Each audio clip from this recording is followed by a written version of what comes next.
Bienvenue sur Mieux comprendre l'islam, votre chaîne dédiée à l'exploration et à la clarification des différents aspects de l'islam.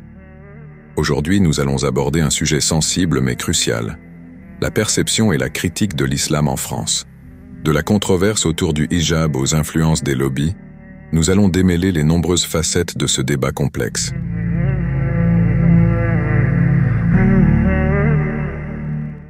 L'islam fait l'objet de critiques croissantes en France, concernant des sujets tels que le voile, le hijab, la barbe ou encore la prière sur le lieu de travail. Beaucoup donnent leur avis, souvent sans une réelle connaissance du sujet.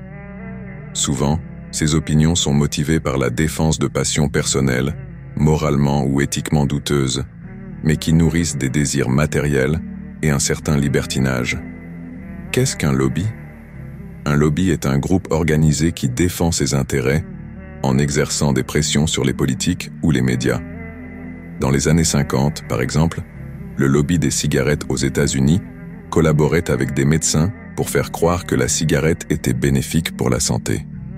Aujourd'hui, les principaux lobbies gênés par l'islam en France sont ceux des industries de l'alcool, des cigarettes et des jeux de hasard. Prenons un exemple récent. Les lobbyistes des jeux de hasard ont critiqué les restrictions en France, affirmant qu'elles nuisaient à leur profit. L'islam, qui interdit les jeux de hasard en raison des problèmes sociaux et personnels qu'ils causent, est perçu comme une menace pour leurs bénéfices.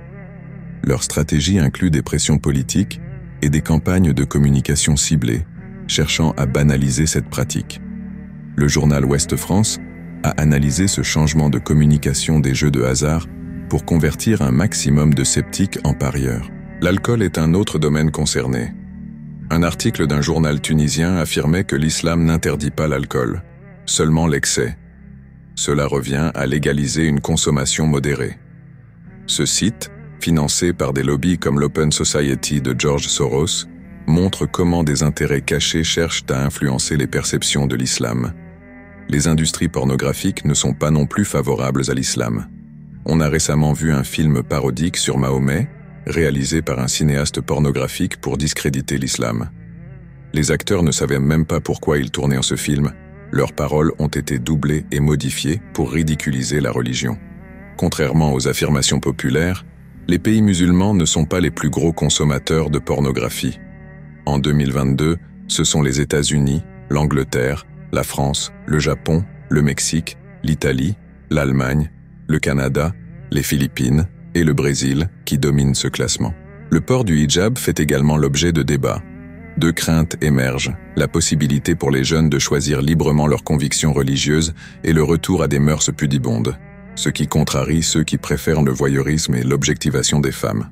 Philippe Portier, politologue, note que le voile est une obsession française en partie parce que la France a un contentieux historique non résolu avec l'islam depuis l'époque coloniale.